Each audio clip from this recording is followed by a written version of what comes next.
India, very, very tough. Very, very tough.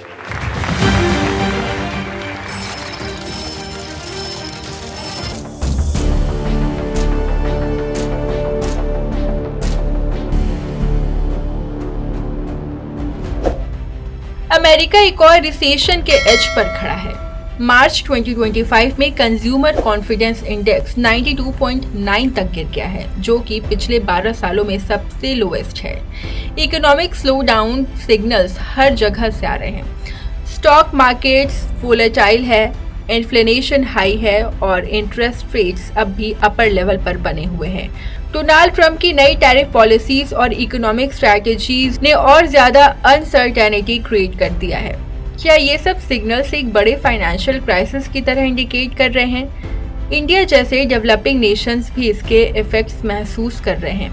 क्या America का economic slowdown India के growth को भी डेंजर में ला सकता है? क्या ये ग्लोबल इकोनॉमी को एक नया फाइनेंशियल क्राइसिस की तरह ले जा रहा है? जानेंगे आज के इस वीडियो में, तो चलिए शुरू करते हैं। अमेरिका रिसेशन क्या हो रहा है? अमेरिका का फाइनेंशियल सिस्टम अभी काफी अनसर्टेन फेज से गुजर रहा है। फेडरल रिजर्व ने इंटरेस्ट रेट्स इंक्रीज किया है ताकि इन्फ्लेशन कंट्रोल में आए, लेकिन इसके साइड इफेक्ट्स भी दिख रहे हैं। हाई इंटरेस्ट रेट्स का इम्पैक्ट बिजनेस पर पड़ रहा है, जो मार्केट स्लो हो रहा है और कंज्यूमर स्पेंडिंग डिक्रीज।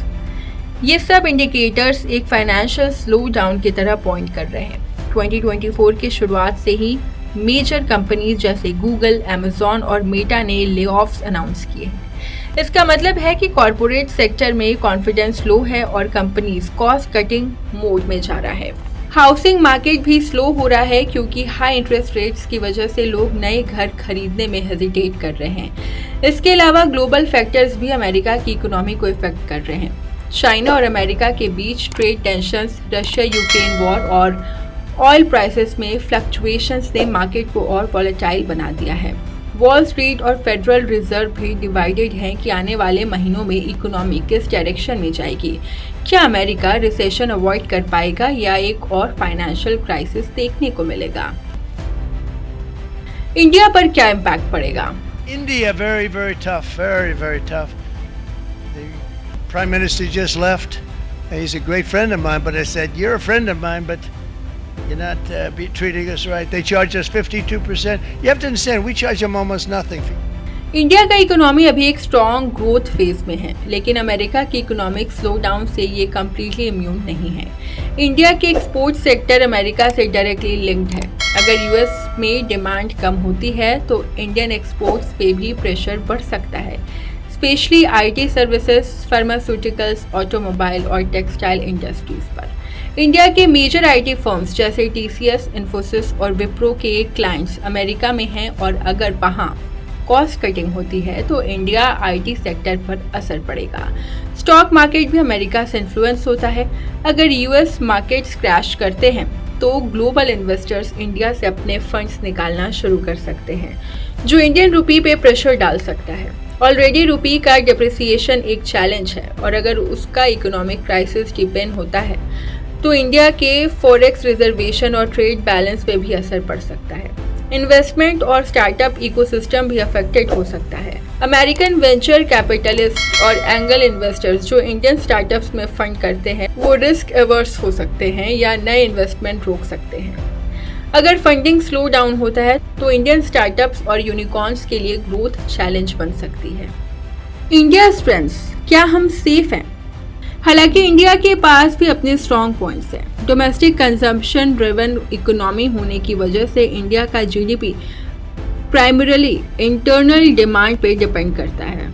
अगर एक्सपोर्ट मार्केट स्लो भी होता है तो भी इंडिया इकोनॉमी लोकल डिमांड की बेसिस पे सस्टेन कर सकता है। गवर्नमेंट का focus infrastructure development, digital economy और लोकल मैन्युफैक्चरिंग पे है, जो इकोनॉमिक ग्रोथ को सस्टेन करने में मदद कर सकता है। आरबीआई और इंडियन पॉलिसी मेकर्स भी ग्लोबल अनसर्टेनिटीज को देखते हुए इकोनॉमिक स्टेबिलिटी मेंटेन करने के लिए स्टेप्स ले रहे हैं। इंडिया में इन्फ्लेशन कंट्रोल में है और फॉरेन डायरेक्ट इन्वेस्टमेंट भी स्टेबल पेस पर आ रहे हैं। मेक इन इंडिया और पीएलआई यानी कि प्रोडक्शन लिंक्ड इंसेंटिव स्कीम्स का इम्पैक्ट भी लॉन्ग टर्म में इंडियन इकोनॉमी को स्ट्रॉन्ग बना सकता है। एक और पॉजिटिव फैक्टर है इंडिया का ट्रेड डाइवर्सिफिकेशन।